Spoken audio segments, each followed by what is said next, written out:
Now, after this raid in 1963, the IRS began digging around into Scientology's funds and realized it went directly, for the most part, into L. Ron Hubbard's pocket.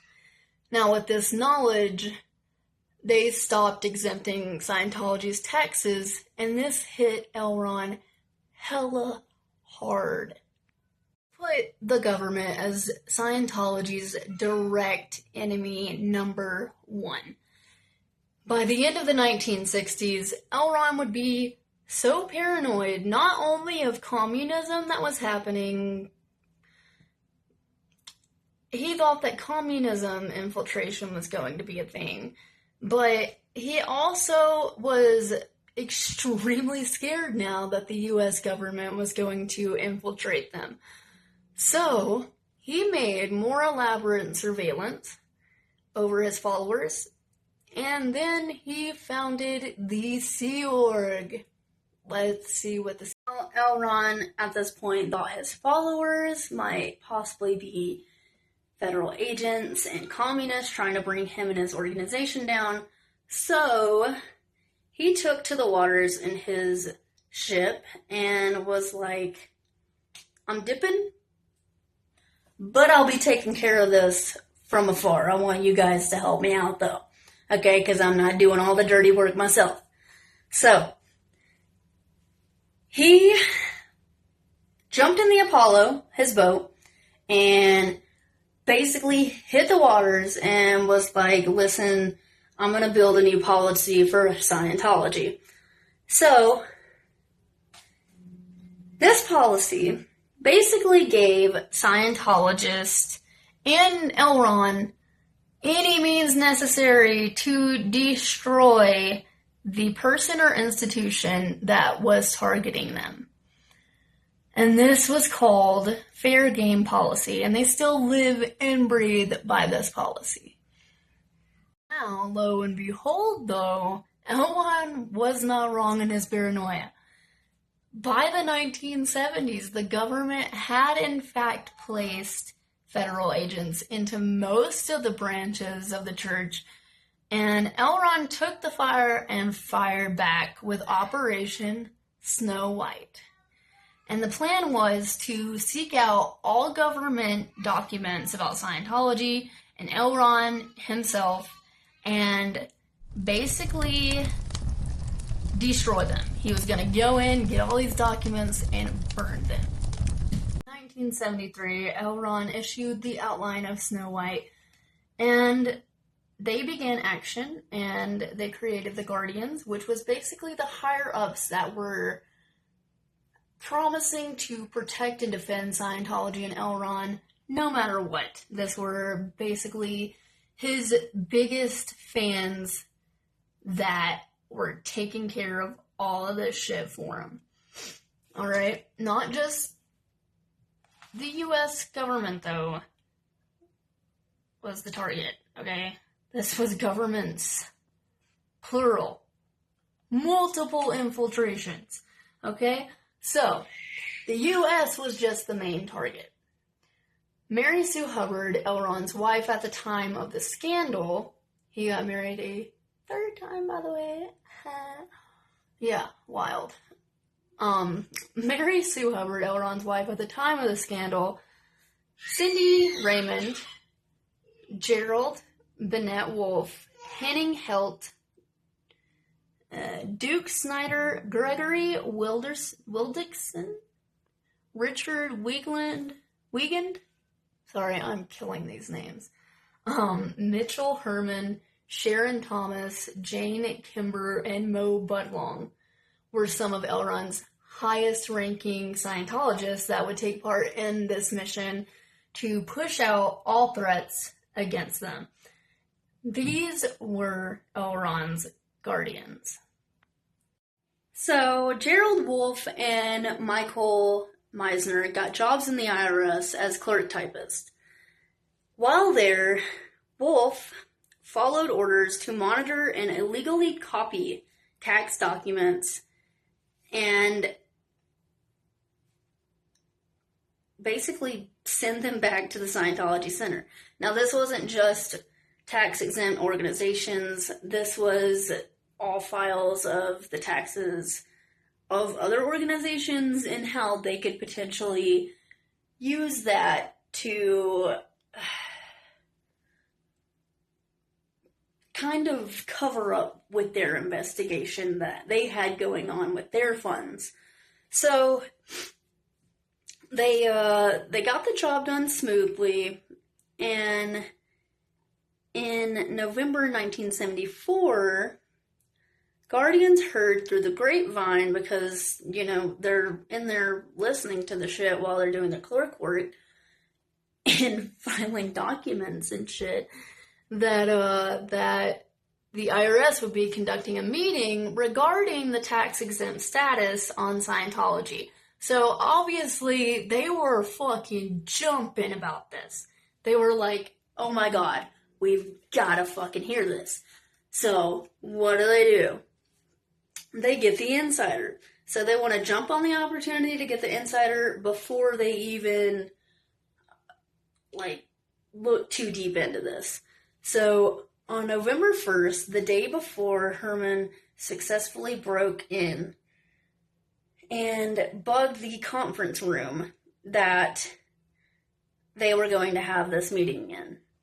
So he goes, bugs the conference room, and all that was spoken was picked up by FM frequencies outside, and they had a dude, some Scientologists, parked and monitoring in the parking lot of the building.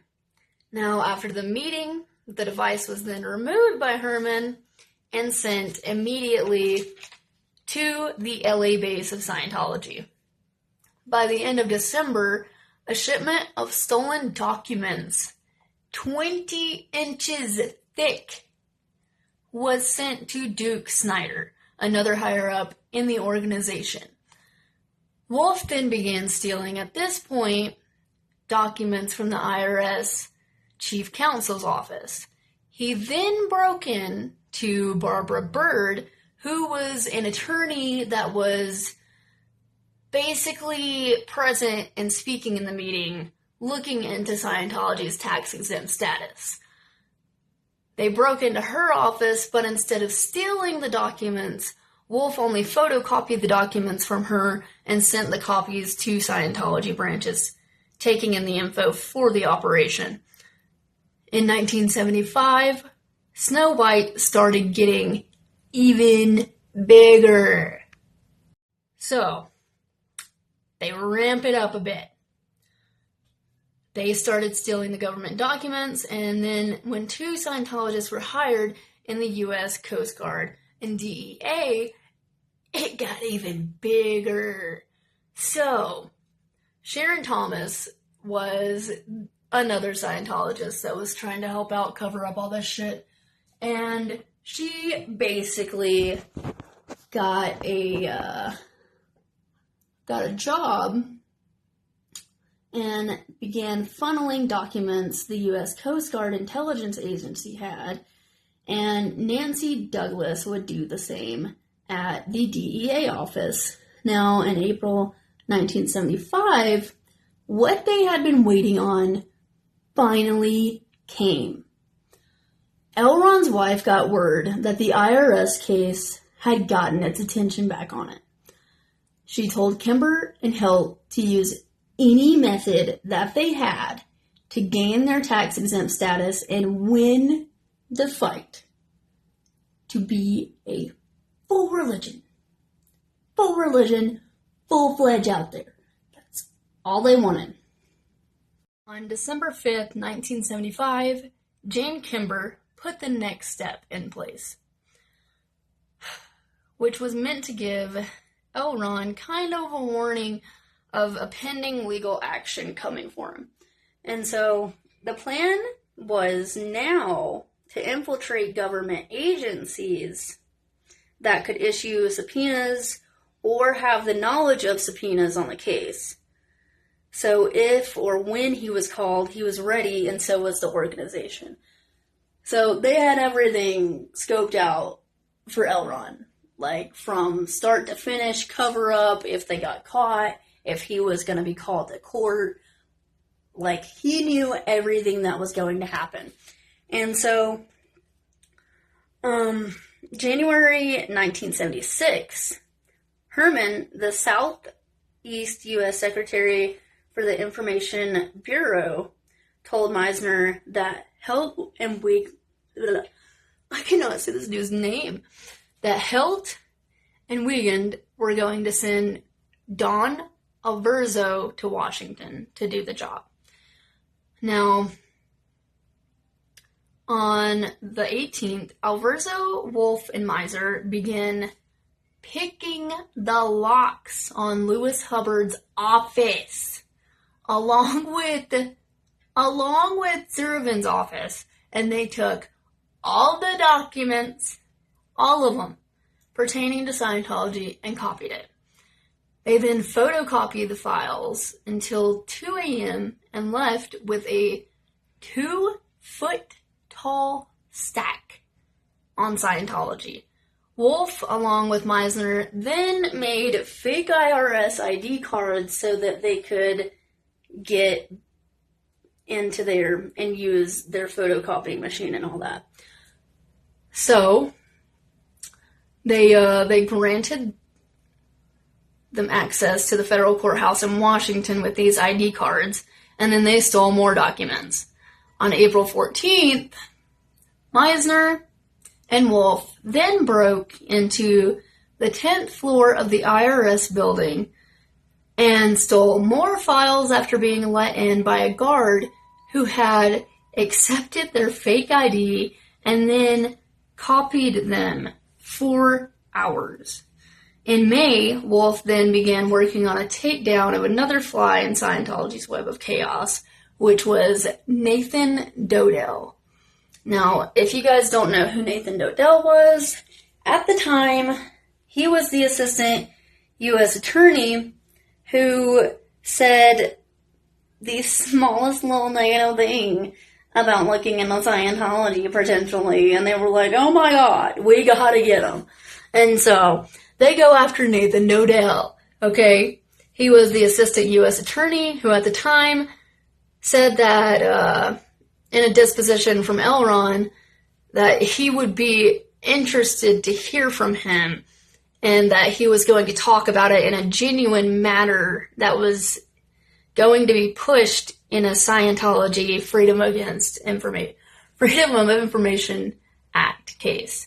So this Freedom of Information Act case was huge, and they wanted to take down Dodell as well. So Elron was still in hiding, and he didn't plan to be deemed connected in any way to these cases. And he was not going to be seen as a negative in the public eye. That was not going to be put on his ego. So, Wolf and Meisner would go and make a copy of Dodell's keys. On May 21st, the two entered the courthouse. They then acted as if they were going to the library, and then they broke into Dodell's office, stole and copied 6 inches of documents, and then returned the rest. And yeah, they basically rinsed the week after. And this rinse and repeat is what got them caught. So they got caught unauthorized by the librarian the second time. And they were told to leave. She was like, you don't got a badge. I don't know who the fuck you are. Get out. If I see you again, I'm letting somebody know. And so they were then put on a watch list for the FBI if seen again. Less than 2 weeks later, Herman orders Meisner to return to Dodell's office, but not for files on Scientology this time. He wanted his personal files to take him out of office. Completely. He was going to destroy his career because he was talking about potentially getting more info on L. Ron Hubbard and hearing his story. So, the two, Meisner and Wolf, went back to the courthouse, and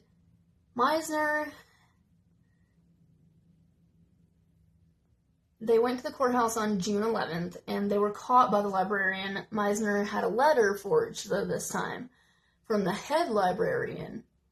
They then were confronted by FBI shortly after, who let them pass after they claimed they were doing legal research and were photocopying legal books. Meisner was later arrested for the use of possession of a forged official pass of the U.S., obviously for forging the badge. And then the day after his arrest, Mary Sue Hubbard called basically to threaten the shit out of him and be like, you fucking tell him anything, you're gonna fucking hear from me. So, at the end of July, a judge warranted an investigation against Meisner. And when they, in fact, were able to connect him back to Scientology, they began investigating him even further. On May 13th, Gerald Wolf put in a guilty plea and lied. Meisner at this point had wanted to surrender because, they caught him in the act. They found the documents. They found him connected to Scientology and other Scientologists connected. So it was all crumbling down behind them. And they were trying to run ahead before they drowned, but they could not. So, Meisner at this point had wanted to surrender to authorities because the heat was heating up pretty quick. But they put him on watch by the organization so that he couldn't. They trapped this fool. Scientology trapped this fool to keep his mouth shut.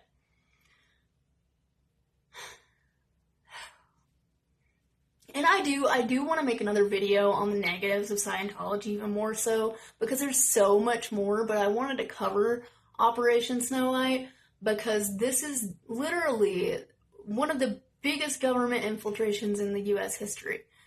And the fact that it's done by a batshit bonkers religion, like, don't get me wrong, all religions are kind of cuckoo, but this one has just sci-fi written all over it, okay? So, I just don't get it. I don't understand at all. But, I don't know. I guess to each their own. I could not deal with paying somebody to potentially better me by electrodes. So, yeah, they put his ass on watch, and Wolf in June testified and lied. Only days after Wolf's testimony in court, Meisner would escape and contact the FBI himself. Good on him. Where he was taken to Washington and pled guilty to a 5-year conspiracy felony and cooperate with the grand jury. So, he was like, no, this is too much. On July 8th, a mind-breaking event took place that you would find hard to believe, my dude. So,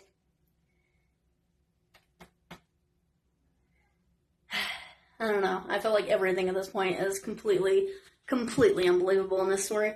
So, on July 8th, the FBI raided the Church of Scientology in Los Angeles, Hollywood, and DC. And what they found was insane. It is like, it's one of the biggest raids ever. 21 hours and 16-ton truckload documents later, not only were there illegal activity against the U.S. government being covered up in this, but also other crimes. A conspiracy had taken out against this author, Paulette Cooper, to frame her. they were going to plan her on fake bomb threats. They were planning to frame the mayor of Clearwater, Florida, on false hit and run charge allegations, along with planned attacks on National Association for Mental Health, what the fuck, and World Federation for Mental Health. What a batshit, power-hungry, egotistical, maniacal piece of shit. August 1978, 11 high-ranking members were indicted on 28 charges. L. Ron Hubbard was deemed a co-conspirator, and over the investigation, the Church of Scientology tried to stall and have a judge removed. Also, they subpoenaed almost 150 federal agents to get more time, but by the end, though they agreed to plead guilty, 7 of the 11 members pled guilty to one charge of conspiracy to obstruct justice. L. Ron went into hiding for the remainder of his life. Little bitch. And Mary Sue got 5 years. Most got at most 6 years that were sentenced. Nobody served that much time though. By 1990, all 11 defendants in Operation Snow White were free, and now they are a tax-exempt religion recognized by the state as of 1993. So, seems like a bunch of hoopla. It sounds like a lot of... Hoopla! Sounds like a... Hoopla! Hoopla! Sounds like a lot of hoopla to make over a little Krabby Patty, right? Wrong! But yeah, that's the biggest infiltration of the U.S. government in history, guys. It was all done by a mad sci-fi writer. That's, yeah. That's all I got for you today. That's some pretty crazy shit, is it not? Like, that's the least... Like, if somebody were to tell me that the biggest infiltration in U.S. history was done by a Scientologist, I'd be calling you fucking batshit. But it was done. And there we go. There we have it. And that is my story for today. You guys have a good night. And I'll talk to you later. Bye. As always, go check out our clothing on psychodeluxeclothing.com. Helps out the site, helps us out over here. And yeah, stay watching and hit that like and subscribe button for some more videos. I'll see you guys next week.